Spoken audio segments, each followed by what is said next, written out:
Muchas gracias. Es necesario que mis primeras palabras sean de agradecimiento y reconocimiento a los organizadores e impulsores de esta iniciativa interdepartamental que tan fecunda y enriquecedora resulta tanto para quienes tienen la oportunidad de participar en ella como ponentes, como simplemente de oyentes.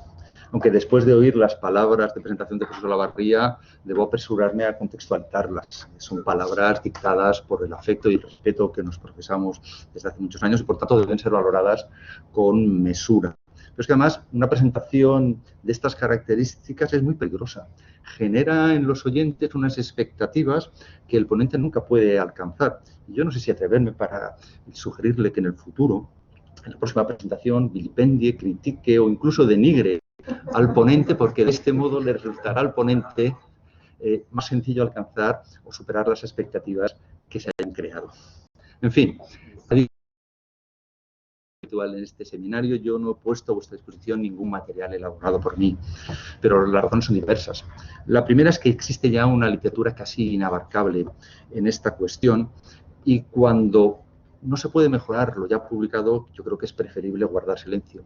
Como decía Ortega y Gasset en la Rebelión de las Masas, la no publicación de superfluos constituye en la actualidad una obra de caridad. En segundo lugar, la segunda razón es que sí que se os han ofrecido materiales ajenos que cumplen sobradamente esta función de aproximación a la cuestión.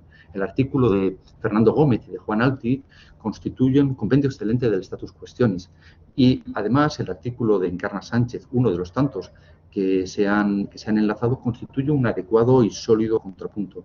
Yo quiero, como también decía Jesús Olavarría, particularmente agradecer a Encarna que haya aceptado ser discasante en este seminario cuando reunía sobradamente muchos mayores méritos que yo por su mejor conocimiento de la materia. Y la tercera razón por la que no se han aportado materiales del ponente es más simple, porque mis lecturas sobre este tema, que no son de ahora, a mí me han generado más dudas que certezas y han hecho que me replantee, como también decía Jesús Olavarría, que se tambaleen algunos de los principios básicos sobre los que yo considero que debe diseñarse institucionalmente un sistema de derecho privado. Aquí lo que al final tenemos que llegar a plantearnos es, en el fondo, qué tipo de derecho privado queremos y cómo debemos diseñarlo. Voy a comenzar con una historia que a más de uno le resultará familiar, porque aunque tiene su origen en las sátiras de Juvenal, en lo que ahora nos interesa acontece siglos más tarde. Antes del descubrimiento de Australia, que es un acontecimiento de fecha borrosa e incierta, pero que suele situarse a caballo entre los siglos XVI y XVII, existía la convicción generalizada entre los habitantes del Viejo Mundo de que todos los cisnes eran blancos. Se consideraba esta una creencia absolutamente irrefutable, por cuanto las pruebas empíricas así lo confirmaban. Nunca nadie había visto un cisne negro y ese dato confirmaba la creencia general. Por lo tanto, la visión del primer cisne negro australiano a finales del siglo XVII fue una absoluta sorpresa. La importancia de la historia no es obviamente ni zoológica ni ornitológica, sino que se encuentra en cómo pone de manifiesto las graves limitaciones de nuestro aprendizaje, que está basado en la observación y en la experiencia y, por tanto, en la fragilidad de nuestro propio conocimiento. Basta un solo cisne negro para invalidar una afirmación o convicción generalizada basada en miles y miles de visiones confirmatorias de millones de cisnes blancos. A partir de esta historia, Nassim Taleb, en un libro de 2007, llama cisne negro a un suceso que se caracteriza por tres atributos. En primer lugar, es una rareza, porque habita fuera del reino de las expectativas normales, ya que nada del pasado puede apuntar de forma convincente a su posibilidad. En segundo lugar, produce un impacto extremo y profundo. Y en tercer lugar, a pesar de su rareza, la naturaleza humana hace que inventemos explicaciones de su existencia después del hecho acontecido, con lo cual se hace explicable y predecible. Ahora bien, esto es lo que Taleb denomina una predictibilidad retrospectiva, aunque no prospectiva. La gripe de 1918, los atentados del 11 de septiembre, los ordenadores o el rayo láser, la erupción de Internet o el éxito de Google o de Facebook, o la gran recesión de 2007 y 2008 son ejemplos de cisnes negros. También hay cisnes negros abortados. Quienes tenemos ya cierta edad nos acordamos del apocalipsis informático que en su momento iba a suponer el efecto 2000. Y hoy en día, ¿es el COVID-19 un nuevo cisne negro? No hace falta que todavía contestemos a esa pregunta. Lo que sí que interesa subrayar es que crisis similares en cuanto a su impacto a la que ahora estamos sufriendo se han repetido a lo largo de la historia reciente. Y por ello es oportuno que nos vacunemos ante cierto adanismo que tiende a pensar que nunca como hasta ahora nos hemos enfrentado a cataclismos jurídicos o económicos de esta envergadura. Es evidente que el COVID-19 ha golpeado a nuestra en todos sus niveles y estamentos. Es una pandemia, pero no solo en un plano sanitario o económico. El COVID-19 y las consecuencias de las medidas adoptadas afectan a todo el ordenamiento jurídico y afectan, por supuesto, al derecho laboral, procesal, concursal, tributario, a la contratación administrativa, pero afectan también al derecho privado y, en particular, afectan al derecho de contratos. Desde esta perspectiva, la cuestión sintéticamente formulada es cómo reacciona y cómo debe reaccionar nuestro derecho de contratos ante la irrupción de un acontecimiento imprevisible y de enorme impacto. En otras palabras, cómo debemos actuar en el ámbito del derecho de contratos ante un cisne negro. Para abordar adecuadamente ese análisis es necesario tener en cuenta las características del problema que se pretende resolver. Y cuando nos enfrentamos a un acontecimiento imprevisible, hay una distinción crucial que pasa por constatar si nos encontramos ante un fenómeno de carácter sistémico o de carácter local. Es decir, si se trata de un evento que afecta a una multitud de contratos de unas determinadas características o se refiere tan solo a un único contrato o a un número limitado de contratos. Piense, por ejemplo, en la diferente situación que deriva del COVID-19 o de la enfermedad de las vacas locas frente al promotor de un edificio que se encuentra con problemas geológicos insospechados y que le impiden construir al coste que ya había calculado los pisos que ya tenía vendidos. ¿Por qué es relevante esta distinción, aun siendo conscientes de que hay situaciones cuya calificación puede tornarse dudosa? Porque esa distinción condiciona los mecanismos para intentar remediar las consecuencias de ese acontecimiento imprevisible. A nadie, en su sano juicio, espero, se le ocurrirá, por ejemplo, que deba ser un texto de rango legal el que aborde el problema antes comentado del promotor afectado por los problemas geológicos de su solar. En esta charla voy a analizar tan solo acontecimientos que puedan ser considerados generales o sistémicos. Queda para otro momento el examen de sucesos de carácter local o particular. De la misma manera, no estoy pensando en contratos que afectan a consumidores. ¿Por qué? Pues porque la presencia de un consumidor implica la aplicación de un régimen de protección que condiciona radicalmente la solución y que merece también, por su parte, un tratamiento autónomo. A partir de aquí, delimitado de esta manera el ámbito de lo que vamos a comentar, ¿cuáles son las fórmulas o los mecanismos que pueden permitir ofrecer una respuesta a esos acontecimientos imprevisibles? Con todas las imprecisiones derivadas de una esquematización, voy a referirme a tres posibles modelos o soluciones: una solución contractual, una solución judicial y una solución legislativa. Hablamos de solución contractual cuando la respuesta a la irrupción de ese acontecimiento imprevisible y sistémico se defiere a la voluntad de las partes.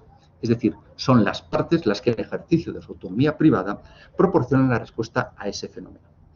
Como es evidente, con una afirmación de estas características apenas nos hemos movido de donde estábamos. Para tratar de aportar algo de luz, conviene diferenciar entre criterios contractuales ex ante y criterios contractuales ex post, referidos obviamente a la constatación de ese acontecimiento imprevisible. La solución contractual ex ante implica que las partes acuerden, antes de la constatación del acontecimiento imprevisible, cuáles van a ser sus consecuencias en la economía del contrato. Y a partir de esta simple frase comienzan todos los problemas. ¿Es razonable que las partes negocien ex ante sobre elementos imprevisibles? No se os escapará la paradoja o la contradicción implícita en la propia pregunta. ¿Cómo van a negociar sobre algo que no saben siquiera qué va a suceder? Porque es precisamente imprevisible. Por ello, al respecto, creo que es interesante efectuar al menos tres consideraciones. La primera hace referencia a los costes de negociación. Como sabemos, dentro de los llamados costes de transacción, que son los costes necesarios para que se produzca un intercambio, se incluyen los costes de información, de negociación y conclusión del contrato y de supervisión del cumplimiento o del incumplimiento. Pero si las partes no prevén que acontezca un determinado acontecimiento o lo consideran de acaecimiento muy remoto, ¿qué sentido tiene dedicar tiempo y dinero a negociar su previsión en el contrato? Aplicando la regla de Hunt, si la probabilidad de que se produzca cierto acontecimiento multiplicado por el coste de ese acontecimiento es menor que el coste de negociar y de incluir esa previsión en el contrato, lo racional es no negociar la cláusula. Un segundo factor deriva de la contaminación de la negociación. que se produce al ampliar las cuestiones a discutir. Es posible que, tratando de prever determinadas situaciones muy altamente improbables, las partes abran nuevos frentes de discusión que pongan en peligro la consecución de un acuerdo global. Si se plantea de riesgos, cada parte intentará, sin duda, obtener una redacción de la cláusula que más le favorezca, que más le convenga. Y eso puede romper o tensar la negociación. En cambio, si las partes guardan silencio porque no se quieren plantear quién asume cierto riesgo, que pueden llegar a pensar que en el extrañísimo caso de que se produzca ese riesgo, ya se preocuparán a posteriori de discutir y negociar qué es lo que va a suceder. Esta idea entronca en el sentido, con el sentido de la racionalidad de los contratos incompletos. Me vais a permitir en este punto una breve digresión sobre este concepto que en el análisis económico del derecho reviste una extraordinaria importancia y que, en cambio, a los privatistas españoles no le acabamos de dedicar la suficiente atención. Una idea especialmente fecunda en este sentido contempla el contrato como un instrumento de asignación de riesgos entre las partes. Y considerada esa conexión contratos-riesgos, el contrato reparte, es un instrumento para repartir o asignar los riesgos de una actividad económica. Ahí, por supuesto, se encuentra el riesgo del incumplimiento contractual, pero también cabe incluir otros elementos que escapan al control de las partes y que también repercuten en el contrato. El cumplimiento siempre es previsible. Ciego estaría al contratante que no pensara en su posible verificación. Pero lo que en ocasiones no somos capaces de imaginar son las razones que pueden dar lugar al incumplimiento. Y ahí sí que pueden tener cabida eventos imprevisibles. De la misma manera que los humanos carecemos de dotes adivinatorias, así les sucede a los contratantes.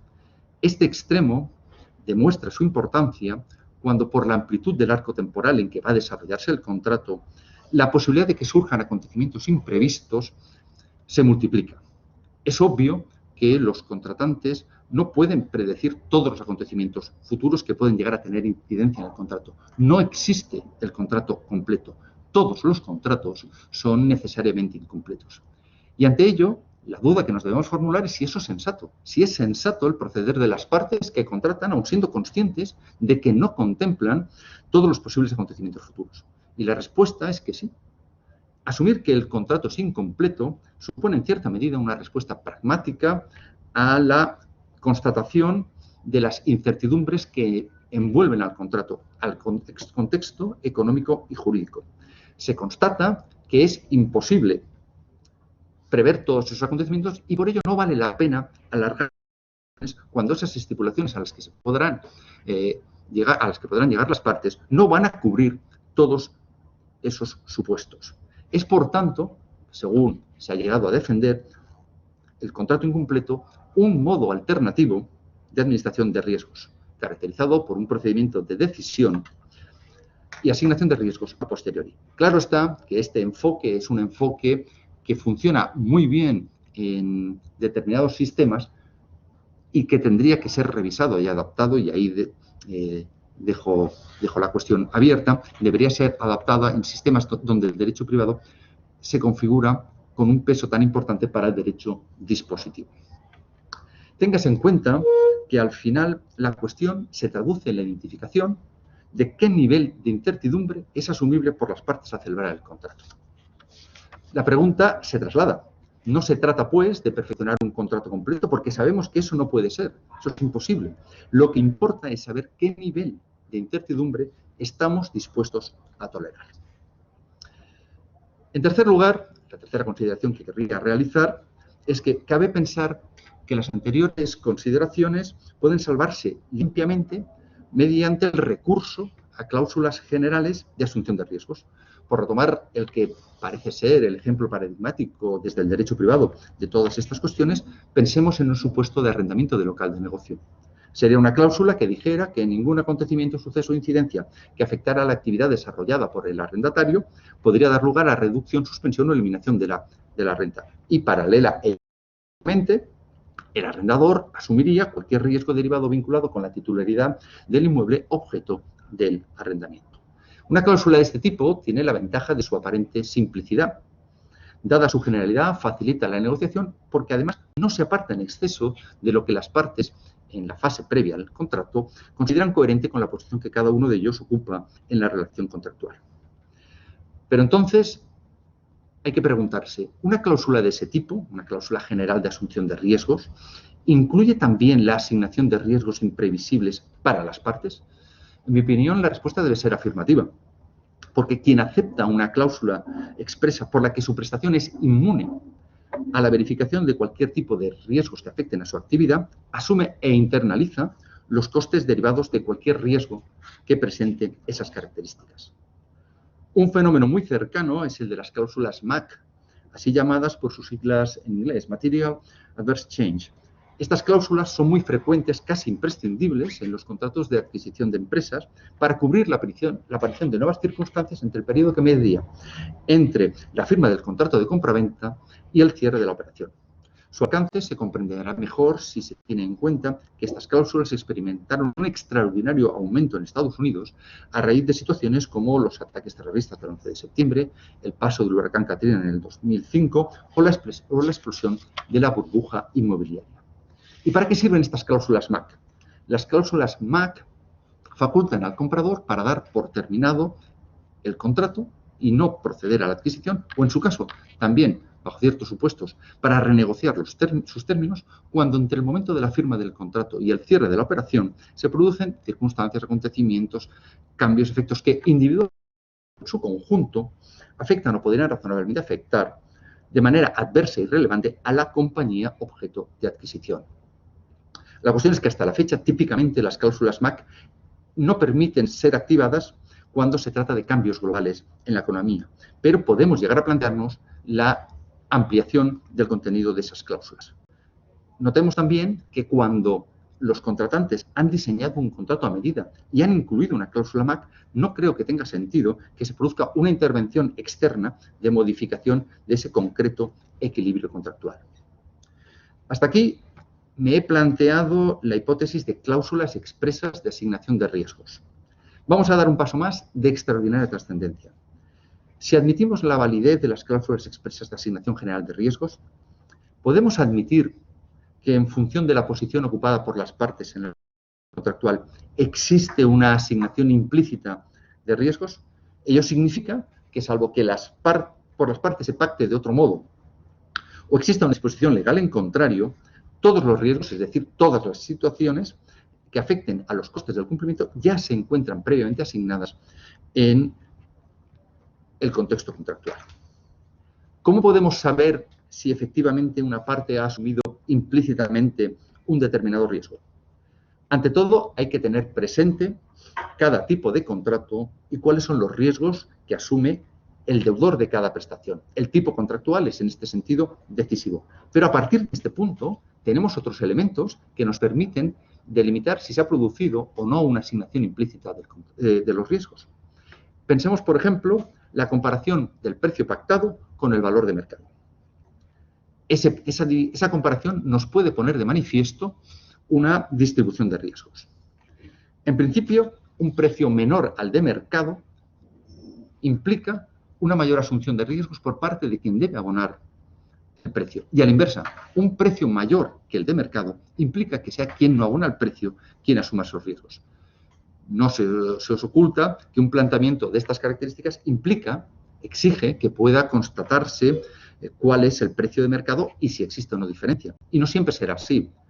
Hay situaciones en que no hay precio de mercado, no hay mercado para una determinada prestación por su singularidad, y hay otras ocasiones en que el precio pactado justamente equivaldrá al precio de mercado. ¿Cómo operamos entonces? También tenemos propuestas de cierto interés para tratar de establecer si se ha producido o no una asignación implícita de riesgos. La primera es otra aplicación de la regla de Hunt que ya he mencionado y se conoce en este punto como el criterio cheapest cost avoider. Es decir, cuando el coste de previsión para evitar el riesgo es menor que el producto de multiplicar la verificación del riesgo por la probabilidad de que ocurra, se debió haber incurrido en el coste. Y, por tanto, si se produce el riesgo, debe asumir las consecuencias quien tenía un coste de previsión menor. La segunda regla es la conocida como cheapest insurer. Esto es, debe ser responsable aquel que pudo asegurar el riesgo con prima más baja. Pero aquí se introduce un factor de complicación adicional, como es la distinta actitud de las personas frente al riesgo, es decir, la aversión, la neutralidad o la propensión al riesgo que condiciona radicalmente las decisiones. Estas son ideas, apuntes que conviene tener presente, pero tampoco podemos engañarnos. Incluso desde el análisis económico del derecho hay voces que subrayan las evidentes limitaciones de estas aproximaciones cuando tratan de ser proyectadas a situaciones que contemplan contingencias imprevisibles. Acabo de exponer que con carácter general es racional que las partes no dediquen recursos a negociar ex ante las consecuencias de acontecimientos imprevisibles y que a lo sumo sería razonable pensar en una cláusula general de asignación de riesgos, ya sea expresa, ya sea implícita. ¿Hay espacio en este punto para que la solución contractual no sea ex ante, sino sea ex post? Es decir, ¿podemos confiar que las partes, una vez verificado el acontecimiento inesperado, negociarán y alcanzarán una solución satisfactoria para ambas? La respuesta teórica es que sí, que esa asignación ex post de los riesgos es una solución óptima, pero en la práctica no se nos puede escapar, que es ilusorio confiar con carácter general en esa posibilidad. Difícilmente las partes alcanzarán un acuerdo de renegociación de las condiciones del contrato. Ni siquiera cuando las inversiones específicas, es decir, aquellas que solo revisten utilidad en el caso del concreto contrato de que estamos hablando, ni siquiera cuando las inversiones específicas tengan un peso relevante, las partes pueden estar más cerca de la renegociación. Solo sucederá así cuando las inversiones específicas afecten a ambos contratantes. Si las inversiones específicas solo afectan, solo incumben a una de las partes, la amenaza de un comportamiento oportunista es evidente. Y dejo aquí otra cuestión que podría ser objeto de desarrollo. Las partes solo incurrirán en inversiones específicas, es decir, en inversiones que despliegan su utilidad en ese concreto contrato, si tienen garantías de la vinculación. Si consideran que en un escenario futuro se va a mantener el pacta sunt servanda y van a continuar las vinculaciones derivadas del contrato que han celebrado. Pese a todo, sí que se ha llegado a sugerir que estos intentos de negociación puedan tener ciertas consecuencias en cuanto a las costas o en cuanto a la indemnización de daños si su fracaso conduce a una solución judicial. La idea es interesante, pero nos acerca a terrenos resbaladizos como los vinculados al alcance de la confidencialidad de las comunicaciones entre abogados, que el nuevo Estatuto General de la Abogacía, el que se ha publicado hoy en el Boletín Oficial del Estado, recoge y matiza, cambia en algunos aspectos no desdeñables en su artículo 23. Cambio ahora de tercio y paso a plantear las ventajas y los inconvenientes de una solución judicial a la verificación de ese acontecimiento imprevisible. Anticipo mi respuesta. A mí no me parece una buena idea que la respuesta jurídica a este tipo de problemas, de los que es un ejemplo evidente el COVID-19, deba ser preponderantemente judicial. Yo creo que son múltiples las razones que justifican que esa respuesta no deba ser judicial. En primer lugar, no tengo nada claro que los tribunales civiles sean los más adecuados para dar respuesta a litigios que se presumen masivos. Nuestro sistema procesal civil no está preparado en absoluto para asumir una carga de estas características. El riesgo de atasco es absolutamente previsible y real, y aquí no hay cisne negro que valga. Esto será así. Pensemos por un instante en los problemas que se están planteando con las cláusulas abusivas o con la contratación de productos financieros. A falta del desarrollo de criterios como la extensión de efectos de las sentencias, el pleito testigo o el recurso en interés de ley en la jurisdicción civil, el riesgo de diferencias interpretativas entre los órganos decisores es consustancial a nuestro sistema. Y no tengo nada clara la relevancia que en este campo pueden llegar a tener las modificaciones propuestas por el reciente anteproyecto de ley de medidas de eficiencia procesal del Servicio Público de Justicia, que alude a la posibilidad de pleitos testigos. Toda esta incertidumbre no hace sino redundar en un incremento de la litigiosidad. Se me reprochará, probablemente con razón, que estas objeciones no son exclusivas del momento actual y que son constatables en una multitud de situaciones en las que no se plantea en absoluto la falta de idoneidad de la solución judicial. Es cierto, esa objeción es correcta, pero concurren en este caso concreto razones adicionales y muy poderosas. Por un lado está la cuestión de la demora en la resolución de los litigios. ¿Podemos admitir que hasta dentro de varios años no se pueda saber en qué situación queda el contrato? ¿Pueden las partes soportar esa incertidumbre, yo no creo que la posibilidad de instar medidas cautelares, como ya se viene haciendo en los últimos tiempos, sea una solución suficiente para evitar este riesgo.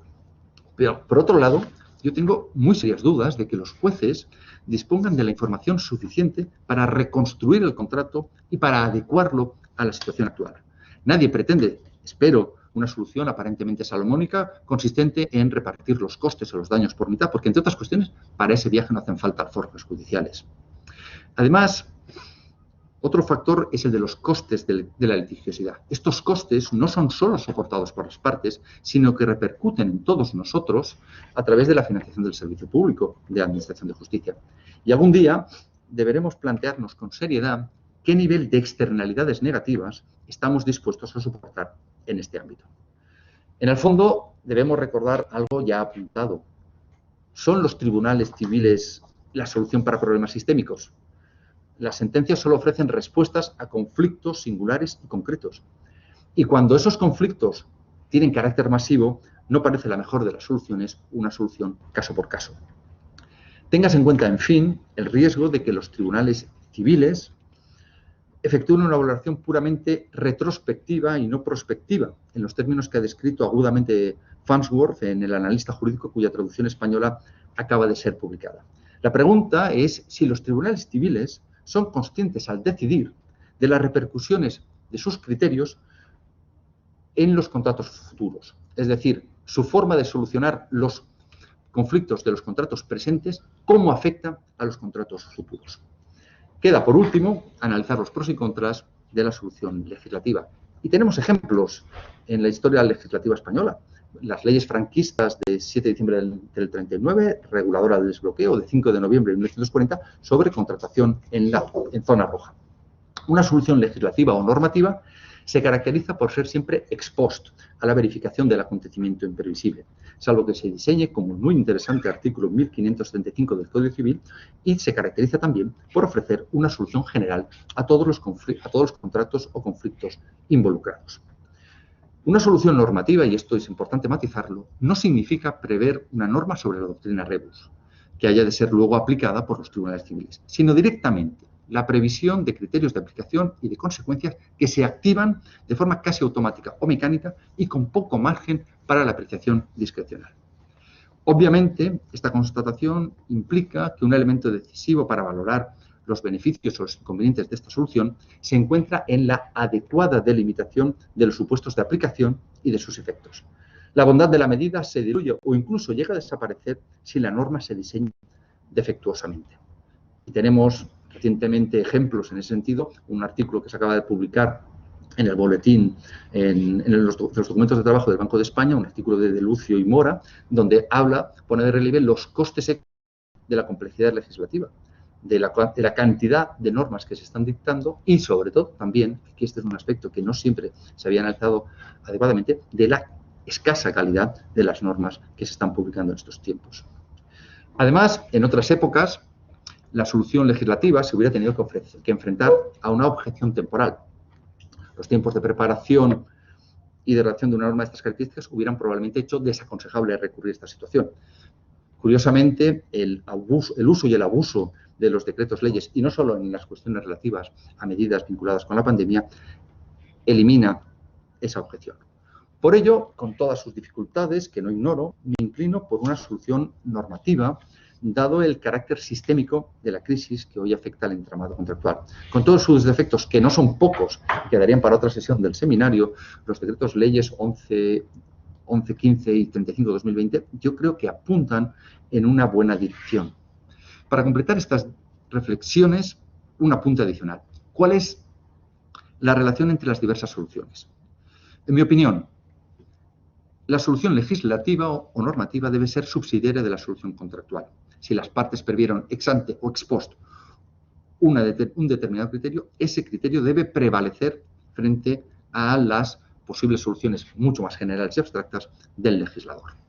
Pero la cuestión más interesante y la que está dando lugar a cierta discusión es si, establecida una solución legislativa indicando una serie de requisitos para su aplicación, puede algunas de las partes, insatisfecha con esa solución normativa, propugnar una solución judicial distinta.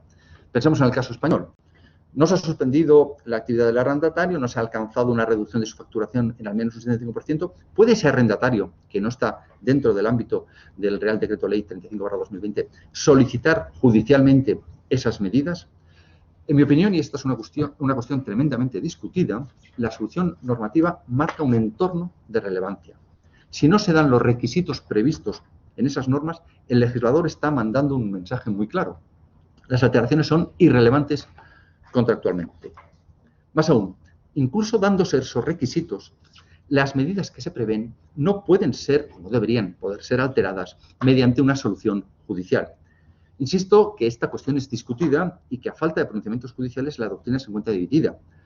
Ya conozco que algunos autos, como el de la Audiencia Provincial de Valencia de 10 de febrero de este año, están considerando, al contrario de lo que yo he expuesto, que la regulación normativa en este punto es una regulación de mínimos, que por tanto se puede optar a una solución judicial distinta. Pero creo sinceramente que es necesaria una visión más macroeconómica o general. Y en el panorama descrito, ¿qué alcance puede tener la denominada doctrina rebus, sea en su formulación jurisprudencial actual o sea con el contenido que pretende conferirle las diferentes iniciativas legislativas? Pues yo me temo que la doctrina rebus no es en absoluto un instrumento adecuado para dar respuesta a estos problemas. No voy a entrar a valorar hasta qué punto una crisis económica, sea cual sea su origen, es o no un hecho imprevisible para contratantes profesionales. Me preocupa que se recurra a la doctrina rebus para ofrecer una solución a estos casos sin que las partes puedan ofrecer lleguen a ofrecer toda la información a quienes en el fondo deben decidir. La doctrina rebus no sirve para crisis sistémicas, sirve para resolver, en su caso, con muchas precauciones, algún conflicto de carácter local o singular. Porque por muchas vueltas que se le den, la formulación legal de la doctrina rebus se efectuará necesariamente a través de parámetros generales y abstractos, que exigirán concreción caso por caso. Expresiones como cambio extraordinario, ejecución excesivamente onerosa, razonablemente inexigible, son terreno abonado para la discusión. La doctrina rebus es un ejemplo paradigmático de conceptos jurídicos indeterminados o principios o estándares frente a las denominadas reglas. Y si ello es así, es inevitable que la aplicación de esa doctrina acabe tarde o temprano en la mesa de un juez o de varios, que solo decidirán al cabo de varios años. Hay un reparo adicional de cuya entidad, lo confieso, no estoy absolutamente seguro. En su formulación jurisprudencial actual, la doctrina rebus ha sido frecuentemente un recurso empleado por contratantes desesperados, contratantes que habían incumplido el contrato por razones casi siempre económicas. Ello explica, por lo demás, que el Tribunal Supremo haya sido siempre tan restrictivo en su aplicación y haya casi siempre rechazado las pretensiones basadas en esa doctrina. Yo no sé hasta qué punto la consagración legal, la posible introducción de la doctrina rebus en el Código Civil puede significar un acicate para la litigación y, consecuentemente, puede contribuir a erosionar aún más la necesaria certidumbre del régimen contractual. Nadie que haya pisado un juzgado puede negar que todo el litigio entraña una incertidumbre. Máxime cuando la activación de esa doctrina, de la doctrina rebus, depende de criterios tan evanescentes como los que he mencionado. Quizá la inclusión legal de la doctrina rebus redunde en una negociación más compleja, más cara y más frágil. Y quizá entonces se produzca una paradoja. Ante la amenaza, que puede llegar a estar incluida en el Código Civil, de que una parte alegue la doctrina rebus, se introducirán cláusulas contractuales para evitar ese resultado. Con lo cual el efecto será, curiosamente, el contrario. La consagración legal de la doctrina rebus redundará en su menor aplicación a través de la inclusión de cláusulas contractuales que la dejen sin efecto o la desactiven. En el fondo, lo que debemos tener presente es que la doctrina rebus no puede servir para que se compartan los riesgos derivados de cierta actividad. Tengamos en cuenta que si las partes hubieran querido compartir los riesgos de una actividad, tenían a su disposición instrumentos jurídicos de muy diverso signo, desde celebrar un contrato de sociedad hasta incluir cláusulas de precio fijo, más variables, en función de beneficios, o de revisión de precio en función de parámetros externos, etc. Y por otro lado, no se comprende cómo se acude a la doctrina rebus para compartir la excesiva onerosidad y se ignora en lo que se refiere al lucro excesivo e imprevisible. Si la restauración del principio de equilibrio contractual o del principio de conmutatividad fuera en verdad un principio general de nuestro derecho, también en los casos de circunstancias sobrevenidas e imprevisibles que dan lugar a un aumento desmesurado de los beneficios de una de las partes, cabría activarla. Y yo no tengo conocimiento de caso alguno en la jurisprudencia española. Ojalá podamos plantearnos este problema en un futuro no muy lejano, porque sería consecuencia de que hayamos asistido a una milagrosa recuperación económica. ¿Quién sabe si asistiremos a una repetición de los felices años 20 del siglo pasado, aunque todos sabemos cómo finalmente acabaron? Por lo demás, con esto voy a cerrar esta cuestión, la doctrina Rebus plantea tal cúmulo de problemas en su aplicación que solo se ha podido seguir hablando de su posible aplicación precisamente porque en la práctica nunca se aplica. Pensemos, en primer lugar, ¿qué nivel de alteración sobrevenida de las circunstancias contractuales justifica que se dispare o se active la doctrina Rebus? ¿A partir de qué grado? En segundo lugar, habida cuenta del abanico de efectos que se vinculan con la doctrina Rebus, ¿qué grado de alteración propicia una extinción y qué grado de alteración propicia una modificación? Y finalmente, aun aceptando que en el caso concreto fuera de aplicación una modificación del contrato, ¿en qué términos, en qué porcentajes, como suele hacer el Tribunal Supremo, tiene que recomponerse el equilibrio contractual? No se os escapará que al hablar de la doctrina Rebus he valorado problemas de aplicación tanto en lo que se refiere a sus problemas, a sus presupuestos, como a sus efectos, pero que en cambio al exponer las soluciones contractual judicial o legislativa he omitido cualquier referencia a concretas medidas o consecuencias que cabía establecer. Creo que en este punto hay un principio que conviene tener claro: dejarse llevar por una regla general o universal. No se trata de una solución caso por caso, sino de cada tipo de contrato o grupo de contratos. Y así, por recurrir una vez más al ejemplo que hacen muchas de estas discusiones, en el caso de arrendamientos de local de negocio, habrá que ponderar la conveniencia de perfilar las medidas en función de las características del arrendador, del arrendatario, del tipo de actividad, del grado de incidencia de la pandemia y de sus medidas, y optar, en su caso, por soluciones consistentes en la irrelevancia temporal de los incumplimientos, la suspensión de los desahucios, moratorias, prorrateos o quitas. Esta cuestión debería ser objeto de un análisis específico y, por tanto, debe quedar para otro momento. Yo quiero solo dejar constancia de un dato en este punto. Yo creo que es evidente que los contratos son un elemento sumamente valioso para la sociedad y para el mercado y, por tanto, merecen ser conservados en la medida de lo posible. Las medidas deberían excluir, en principio, la extinción del contrato y centrarse, por el contrario, en adaptaciones y ajustes, en su caso, de carácter temporal. Y en este sentido, todo este planteamiento de los efectos de la pandemia como un problema de ajustes del contrato entre las partes tiene, a mi juicio, un cierto efecto de cortina de humo. La discusión entre las partes acerca de si se revisa el contrato, si se rebaja la renta, si se aplaza por el pago, si se modifica el tiempo de cumplimiento, evitan plantear una cuestión distinta, como es la eventual responsabilidad de la Administración Pública que adoptó las medidas para dar respuesta a la pandemia. En tanto se discute, no se plantea la reclamación a la Administración. Y yo ya no voy a entrar a valorar si la actuación de la Administración es correcta o no, si se debe proceder a través de un sistema de indemnización de daños o de la configuración de un sistema de prestación de ayudas. Ese no es mi negociado. Mi propósito, como ha quedado evidenciado, era mucho más modesto.